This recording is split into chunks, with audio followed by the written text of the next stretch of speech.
আমরা সারাদিনে যদি ঠাকুরকে একটু জল দিতে না পারি, একটু যদি ফল দিতে না পারি, একটা লাইন গাইবেন, কিছু নরোত্তম প্রভুর গান, কিছু পদাবলীর আসলে অন্য কোনো গান নিষিদ্ধ।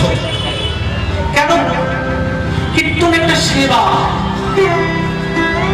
তারা কি দোষ করলেন যারা গৌর গৌর গৌর গৌর হয়ে গেলেন? কার ঠেলে ধরে আমরা উদ্ধার পাবো? এক একটা লাইন, এক একটা তুলসী পত্র তার পায়ে যাচ্ছে। নরোত্তম প্রভুর প্রার্থনা খুব ভালো, হরি হরি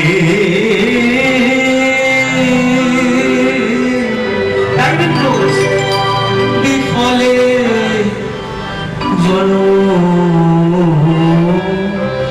গোয়াইনু। তার সামনে একটু বলুন, মনুষ্য জন্ম পাইয়া তব পদ না ভজিয়া। দেবধনের লোক মানুষ জন্ম, দেবতারাও এই জন্ম পান না। আমরা কলিযুগের লোক ধন্য যে আমরা হরিনাম পেয়েছি, সত্যযুগ পাইনি, ত্রেতা যুগ, দ্বাপর যুগ পাইনি। আমরা পাপী তাপী নই। আমাদের ধন্য কলিযুগ যে মহাপ্রভু এসেছেন। তাহলে মনুষ্য জন্ম পাইয়া তব পদ না ভজিয়া। পরের লাইন নরোত্তম প্রভু কি লিখছেন? আমি জানি আসো শুনিয়া বিশ্ব খাইল রে। লাইনটা মনে রাখবেন, জানিয়া শুনিয়া বিশ্ব খাইল। আমরা সব জানি, জেনে শুনে বোকা সাজি, জেনে শুনে বোকার ভান করি। আমরা জানি তিনি ছাড়া গতি নাই, কারণ ওই যে মধুর হরিনাম।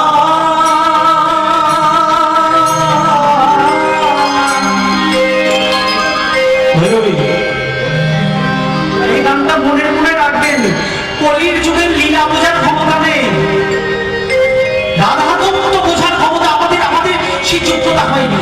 একটা চাকরি পেতে গেলে যোগ্যতা চাই তো, লীলা বোঝার ক্ষমতা আমাদের নেই। মহাপ্রভু দিনের বেলা নাম সংকীর্তন করতেন, আর রাত্রিবেলা শ্রীবাসকে বলতেন, শ্রীবাস কপাটটা বন্ধ করো।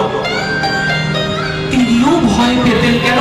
যখন শাড়িটা পরে এরকম নৃত্য করবেন, বলবেন এই দেখুন আজে বাজে কথা বলবে, শ্রীবাস দরজাটা বন্ধ করো। লীলা আমাদের জন্য নয়, আমরা এখনো লীলাকে সম্মান